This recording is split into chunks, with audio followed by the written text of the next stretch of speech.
السلام عليكم. كتير من الناس لما يحس بوجع بظهره او ظهره بيبدا يألمه بيبدا يلف مثلا لفه يمين او لفه شمال، يعمل اي حركه من الحركات لمجرد انه يحس بطرقعه. تيجي تقول له بتطرقع ظهرك ليه؟ يقول لك الطرقعه بتقلل لي من الالم وبتحسن لي الرينج، يعني مثلا لو ظهري بيجي لحد كده بعد الطرقعه لا بيزيد اكتر. هو فعليا مفيش مشكله في الطرقعه، كنا اتكلمنا وهنعمل باذن الله كده حلقه عن الطرقعه مفصله، ولكن في بعض الاحيان الطرقعه بتكون غلط ومش مطلوبه، ووجودها من الاساس ممكن يسبب مشكله، مش هيساعد لك، لا ده هيأذيك كمان. هنتكلم ان شاء الله النهارده عن 6 تمارين بديله للطرقعه وازاي تعملهم في البيت باذن الله بسهوله كبيره جدا، ومواعيدهم البسيطه اللي تقدر تعملها مره مرتين في اليوم على حسب التمرين اللي هتعمله. كل ده هتشوفه ان شاء الله النهارده دلوقتي. معاك دكتور احمد الشامي، دكتور علاج طبيعي. ولو اول مره تشوفنا ما تنساش تعمل لايك وسبسكرايب للقناه وتفعل الجرس عشان توصلك الفيديوهات اللي بنعملها باذن الله على مدار الموسم.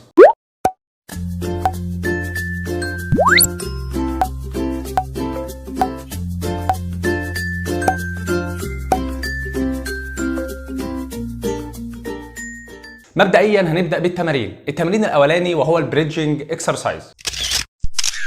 كنا اتكلمنا عنه كتير قبل كده، هو انك بتحط الرجلين جنب بعض بالشكل ده، مفيش رجل بتسبق الرجل، الرجلين زي بعض، وببدا اطلع بالراحه وانزل بالراحه. لازم نركز قوي ان انا بطلع بالراحه وبنزل بالراحه، مش بطلع بسرعه وانزل بسرعه. الغرض هنا مش عدات وخلاص، الغرض هنا ان انا اطلع براحتي وانزل براحتي. طيب لو انا بعمله بدات احس بشد في العضله الخلفيه او شد في الخلفيه بتاعتي، ببدا اقرب كعب رجلي اليمين والشمال للحوض او لناحيتي شويه، بحيث ان انا اقلل الشد شويه بشكل كبير، وابدا انقل الشد من العضلات الخلفيه للعضلات المؤخره. مش مهم تركز في التفصيله دي، ولكن لازم تاخد بالك ان لو الشد موجود بتبدا تقرب رجليك شويه. طيب لازم اركز ان انا مش بعد عدات، انا بطلع بالراحه وبنزل بالراحه. بعمله مرتين، المره 10 مرات، يعني بعمل 10 عدات، 1 2، وطبعا ببطء مش بسرعه، وبعدين ارتاح شويه، وبعدين اعمل 10 عدات، وبعدين ارتاح شويه، كده تعتبر مره. بعمل الموضوع ده مرتين في اليوم. التمرين الثاني وهو الني تو شيست اكسرسايز، وده عباره عن انك بتنام على ظهرك بشكل عادي خالص، وبتبدا تشد رجل عليك وتمسكها من فوق الركبه كده وتشد عليك. ولكن هنا عندي نقطتين مهمين.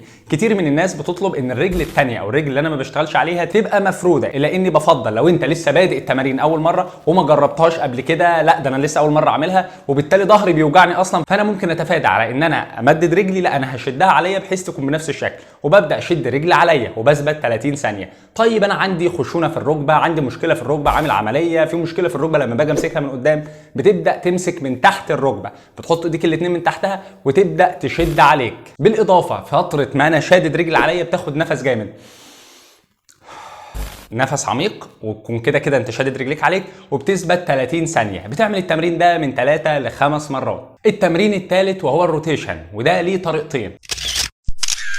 الطريقه الاولى هو انك بتنام على ظهرك بشكل عادي جدا. اهم حاجه في التمرين ده ان ظهرك وراسك ثابتين، راسك والجزء اللي ورا لوح الكتف من ورا ثابتين على الارض، وبتبدا برجليك الاثنين تحاول تلف الناحيه الشمال مره والناحيه اليمين. بلف في الناحيه الشمال على قد ما بقدر، وبحاول اثبت لمده 15 20 ثانيه، وبعدين ارجع للنيوترال او للنص، وبعدين تروح للناحيه الثانيه تثبت من 15 ل 20 ثانيه، وبعدين ترجع. دي طريقه بتعمل الموضوع ده 3 مرات، او طريقه انك بتروح وتيجي، بتروح للاخر الناحيه الشمال، وبعدين تروح للاخر الناحيه اليمين، وبعدين تروح للاخر الناحيه الشمال، وهكذا. فانت بتعملها نظام عدات مش نظام ان انا بثبت. لازم اخد بالي هنا انك برضو انت بتعمل كل التمارين الجايه اللي فيها استطاله انك بتاخد نفس عميق وما تكتمش نفسك. بتعمل الموضوع زي ما قلنا 30 ثانيه. طيب قدرت اعمله بسهوله، ببدا الجا للطريقه الثانيه، وهو عباره عن ان انا بفرد رجل والرجل الثانيه بخليها 90 زي ما انت شايف كده، وببدا بايدي ازق رجلي بحيث تعدي من فوق رجلي المفروده، واحاول على قد ما اقدر اوصل للاخر. للمره الثانيه باكد انت بتخليش راسك ولا ظهرك يعلو من على الارض.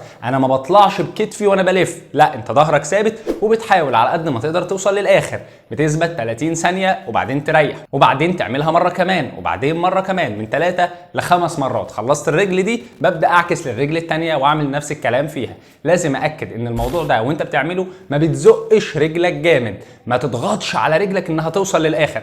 الغرض مش انك توصل للاخر خالص، الفكره كلها انك بتحاول تزق بحيث رجلك توصل لاعلى مسافه او لابعد مسافه بدون عافيه على رجلك او حاجه. انت بتزق بس براحتك عشان ما تسببش اذى. زي ما احنا قلنا بنعمل الموضوع 30 ثانيه من 3 ل 5 مرات، بنثبت فيه بالوضع.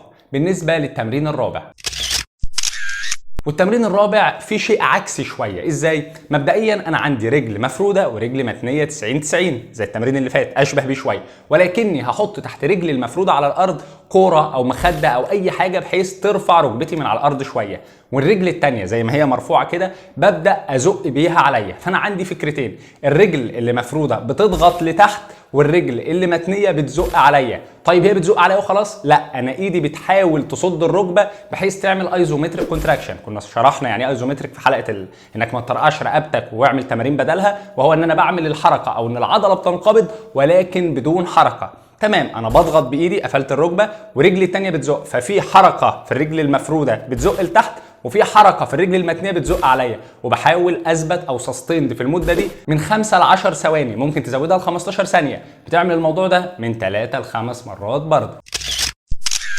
التمرين الخامس وهو الهيب ابدكشن، ان انا بفتح رجليا لبره. تاخد بالي هنا انك بتلبس حزام حوالين رجليك. الموضوع هنا مش سيرا باند. يعني ايه سيرا باند؟ اللي هي الماده المطاطيه، ان انت لما بتلفها بتفتح رجليك معاك، هي بتديك ريزيستنت او مقاومه. انا مش عاوز اديك مقاومه، انا عاوز اعمل ايزومتريك كونتراكشن، وهو ان انا بيحصل انقباض في العضله ولكن بدون حركه. بتلبس الحزام وبتبدا تفتح رجليك. ما تحاولش في اول ما تبدا انك تستخدم قوتك 100%، لا، ابدا الموضوع بالاول 30% من قوتك، قدرت 40% من قوتك، قدرت 50% من قوتك، وده كفايه. بتعمل الموضوع ده من 10 ل 15 ثانيه وتكمل. طبعا قدرت ال 20 ثانيه خير وبركه، قدرت ال 25 ثانيه خير وبركه، كمل عادي مفيش مشكله. بتعمل الموضوع من 3 ل 5 مرات، ولازم تاخد بالي برضو انك ما بتزيدش عن 20 25 ثانيه علشان ما يبداش يحصل اكوميليشن للاكتيك اسيد او تكون الحمض اللاكتيك وبالتالي يحصل لك شد عضلي. انت بتبدا بس انك بتبدا بالمده دي. بالاضافه ان مكان الحزام ما بيفرقش، فلو الحزام قريب من الركبه، بعيد عن الركبه، في النص، في مكان، ما بيفرقش مكانه، حطه في اي مكان وابدا اعمل التمرين عادي. بالنسبه لسادس تمرين، وهو تمرين قلناه كتير لتقويه العضله الضامه او للعضلات الداخليه للركبه، عباره عن انك بتقعد عادي تتني رجليك الاثنين مفيش اي مشكله، وبتبدا تحط كوره ما بين رجليك الاثنين. طب مفيش كوره، حط ازازه، مفيش ازازه، حط ايديك الاثنين جنب بعضها كده واضغط. هتعمل الموضوع وتضغط برجليك لجوه لمده 15 ثانيه، قدرت لمده 20 ثانيه، وما تطولش عن 20 ثانيه. يعني خلينا نثبت ان 20 ثانيه ده اقصى حاجه في الايزومتريك كونتراكشن. هنعمل الموضوع ده ونثبت فيه فتره خلاص، ونريح شويه، وبعدين نعمله مره كمان ونريح شويه، وبعدين نعمله مره كمان ونريح شويه. نعمله من 3 ل 5 مرات.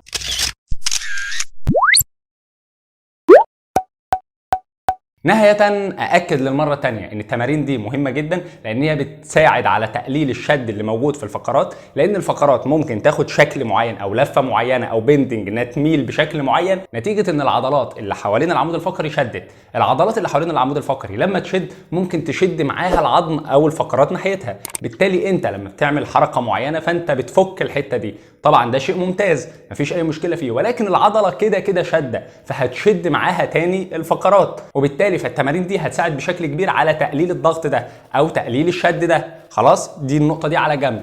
النقطه الثانيه وهي الاخطر، في بعض الحالات بيكون في فيرتبرال انستابيليتي او في عدم توازن، مثلا فقره مكسوره، مثلا في مشكله في الفقرات، في انستابيليتي، عدم اتزان فيها. بالتالي انت لو عملت الموضوع ده فانت بتزود المشكله، بتزود من الخطوره اللي ممكن تحصل كمان، فانت ما عالجتش، بالعكس انت اضريت الشخص. فما دام انت ما عندكش تشخيص كامل للحاله يستحسن تبدا بالتمارين وما تبداش ولا تلجا للطرقعه دي الا في ظروف معينه. نهاية لو وصلت لحد هنا ما تنساش تعمل لايك وسبسكرايب للقناه وتفعل الجرس عشان توصلك الفيديوهات اللي بنعملها باذن الله على مدار الموسم. ما تنساش تتابعني على الانستجرام لو عايز تسال اي سؤال ترد على طول باذن الله. بس كده، سلام عليكم.